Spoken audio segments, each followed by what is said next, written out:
In today's video, I'm going to show you how to add a calendar in Microsoft Loop.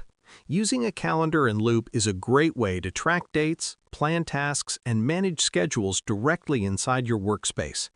To get started, open Microsoft Loop and go to the page where you want to add the calendar.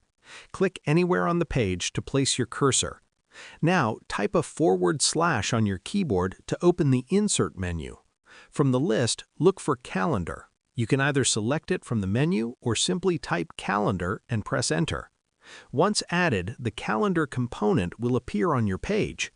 You can choose dates, add notes, and connect it with tasks or other Loop components to keep everything organized in one place.